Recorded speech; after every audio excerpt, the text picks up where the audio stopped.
So, Murder Mindfully Season 2 ends with a chaotic mix of dark comedy, psychological healing, and violent consequences, staying true to the show's unusual tone right up to the final moment. The season continues Bijon's journey as a lawyer turned reluctant criminal who is still trying to control his mind, his trauma, and the increasing dangerous world he has trapped himself in.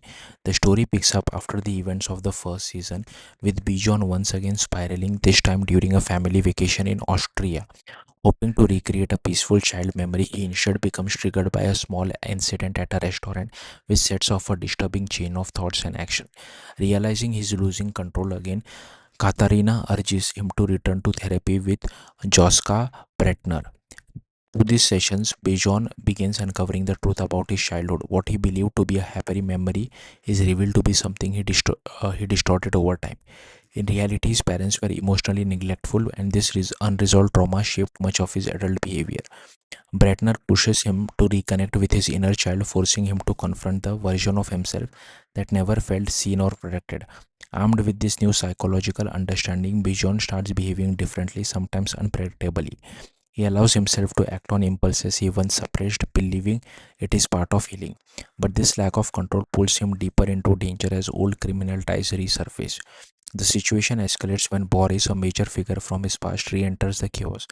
Despite already being chained in Bijon's basement, as multiple threats collide, Bijon discovers that Kurt, Laura's brother, is the real mastermind behind much of the manipulation. Kurt's personal vendetta against Boris for past betrayal fuels the final conflict.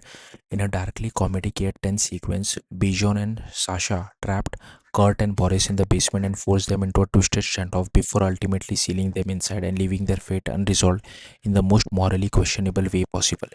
Despite the violence and chaos, Bijon surprisingly avoids legal consequences. Nicole attempts to hold him accountable for the Austrian incident and other suspicious events, but Katharina steps in and defends him.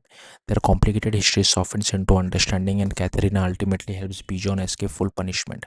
This moment becomes a turning point as Bijon finally feels, perhaps for the first time, genuinely supported by someone who sees his humanity.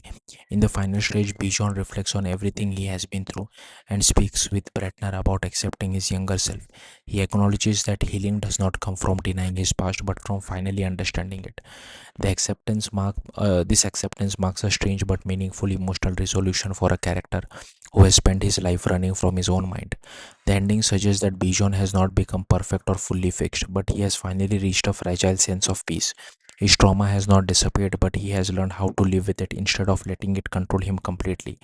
The series closes on a note that is both unsettling and oddly hopeful, staying true to its dark comedic tone. As for a potential season 3, there is currently no confirmation. With major conflict resolved and Bijon's psychological arc reaching a form of closure, the story feels complete for now. Unless new chaos emerges from the surviving threads of his past, this ending may well stand as a final chapter in this mindfully chaotic journey.